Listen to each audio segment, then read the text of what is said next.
Petit point leçon. Position relative de deux droites dans l'espace.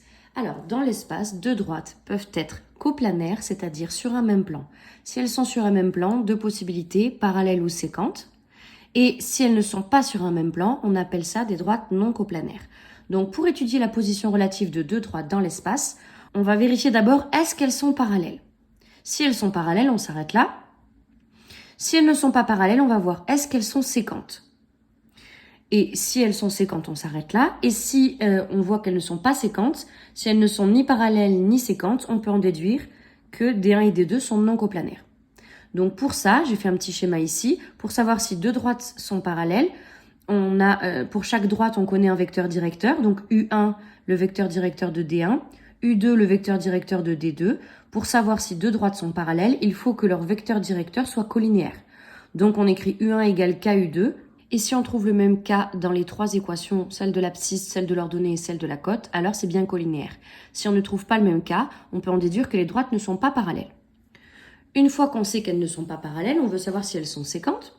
Donc pour savoir si elles sont séquentes, on résout D1 égale D2. Donc la première droite égale la deuxième, en mettant bien deux paramètres différents.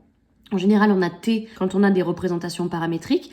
Donc on va mettre T pour la première de droite et T' pour la deuxième, par exemple. Donc, on résout ce système de trois équations à deux inconnues. Donc, pour ça, pour savoir si elles sont séquentes, on va mettre une grande accolade avec les trois équations, sauf que nous avons deux inconnues. Et pour résoudre des équations avec deux inconnues, deux équations suffisent. Donc, ce qu'on va faire, c'est qu'on va prendre les deux premières équations, on va les résoudre et on va trouver les deux paramètres T et T'.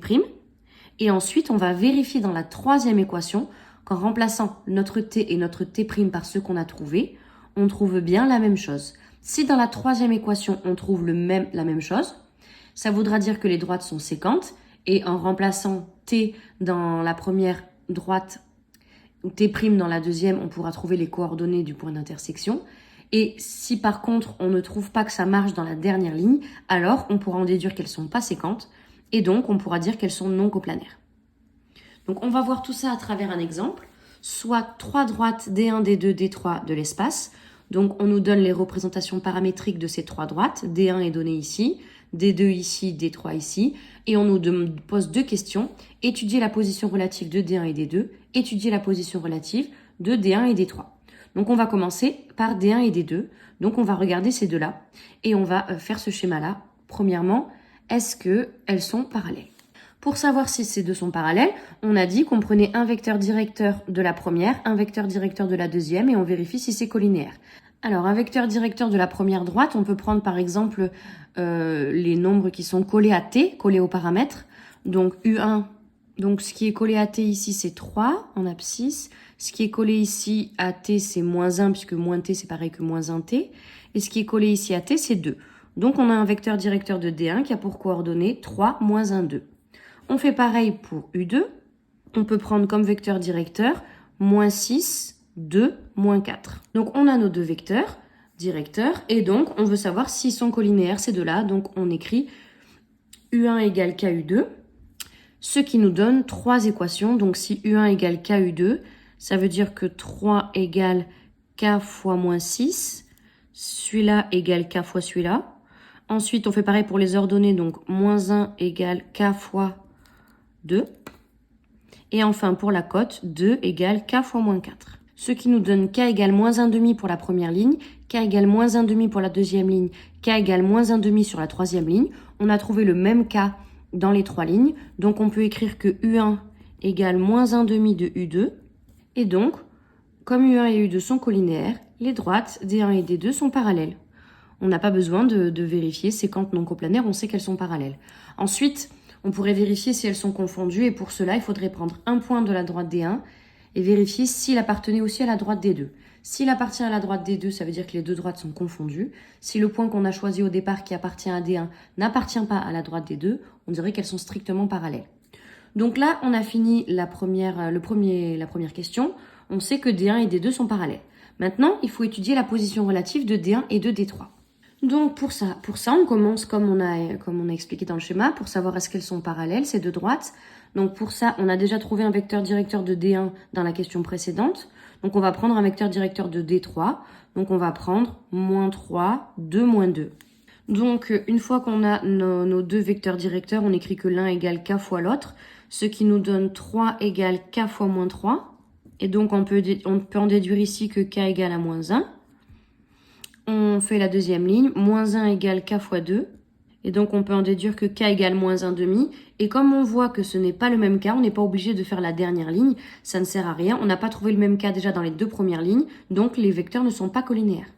Donc, U1 et U3 ne sont pas collinéaires. Donc, D1 et D3 ne sont pas parallèles.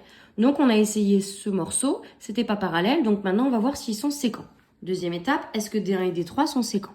Alors, pour savoir s'ils sont séquents, on écrit D1 égale D3 pour voir si elles ont un point d'intersection.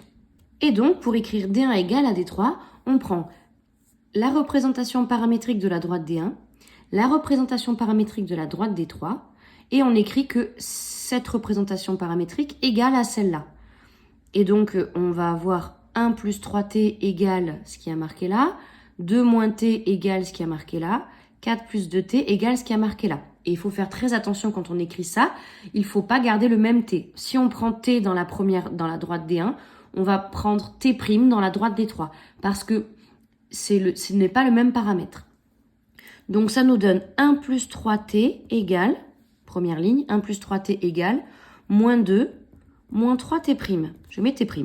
Pour D3, je mets t', et pour D1, je mets t. Donc au niveau de la deuxième ligne, ça nous donne 2 moins t égale 6 plus 2t'.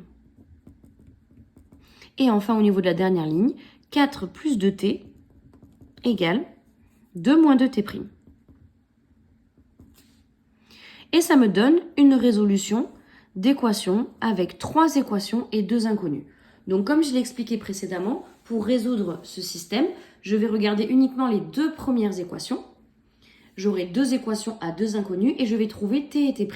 Une fois que j'aurai trouvé t et t', je vérifierai si mes valeurs trouvées de t et de t' fonctionnent, c'est-à-dire si on a bien l'égalité entre 4 plus 2t et 2 moins 2t'. Si je trouve qu'on a bien l'égalité, alors les droites sont séquentes et on va trouver leur point d'intersection grâce à t ou t'.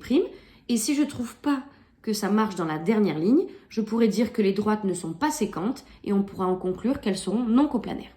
Alors, pour résoudre ça, je prends les deux premières lignes. Donc, j'ai 1 plus 3t égale moins 2 moins 3t'. Et cette première ligne, en fait, je vais, pour pouvoir résoudre ce système-là par combinaison, c'est en général le plus rapide à faire, je vais mettre t et t' du même côté de l'égalité. Donc, je vais mettre t et t' à gauche. Et à droite, je mettrai les nombres. Donc, j'ai 3t.